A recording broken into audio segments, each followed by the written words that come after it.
answer to an earlier question about when the financial catastrophe started in September, October of last year. If I understood you correctly, you said that this country did not have the tools to manage that panic, but the inference that I took from that was that there were countries overseas that did have such tools. Now, I recall a phone call with your predecessor in late October of 2008 when it became public that the United States was pumping monies into the central bank in Europe and other places. And I suggested that was not the correct thing to be doing. And he said, if the United States is not helping these countries, then they will collapse. So which is it? Were we the savior of those countries that, according to the current president, didn't even like us that much until he took office? Were we the savior of those banks and those countries, or were we, in fact, incapable of dealing with the problem? And was that money, in fact, going to foreign banks at that time in October of last year, which was widely reported in the press? Congressman, there is no country that came into this crisis with the tools to manage it effectively, and that the basic failure I described here was a common failure. One thing you saw around the world was... Let me ask you a question then. How did George Bush cause those countries to be unprepared for a financial crisis? And Glass-Steagall has come up this morning. If I recall, Glass-Steagall was repealed. That bill was signed by Bill Clinton, not George Bush. You're absolutely and I frankly don't understand if that's such a good protection. This president's been in office for 10 months. Where's the signed legislation reinstating Glass-Steagall? What?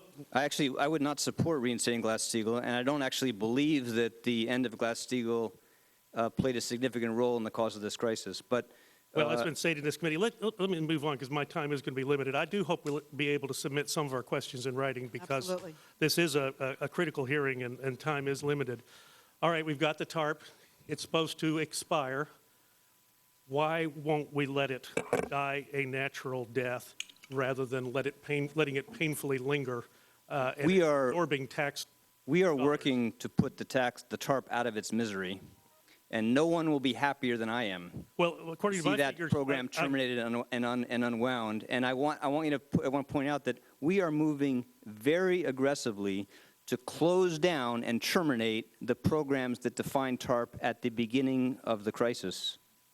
Well, now, it looks like the money is going out with little or no oversight. No, that is absolutely not true. Well, the Congress established 3 separate oversight committees. Your own Special Inspector General for the Trouble Asset Relief Program has got several concerns about why not just stop spending on the TARP funds and why not repeal the program. We don't need it anymore. The American people never liked it. Let's just do away with it. Let me just point out the disagreement between what your colleague said and I think what most people across the country understand and believe, which is that if you look at what's happening in housing, if you look what's happening to small businesses, this economy still faces tremendous financial challenges. What's happening in small businesses is people are frightened to add jobs because they don't know what we're going to do to them in health care. They don't know what we're going to do to them in financial regulation. They're scared of what we might do with energy prices in the future with cap and trade. Small business, medium-sized business is frightened to add jobs right now. I could help the president in his panel. He doesn't need another program. We don't need another stimulus. We need to provide some tax relief and then get the heck out of the way, and the American economy will recover as it has always done. That broad philosophy helped produce the worst financial crisis and the worst recession we'd seen in generations.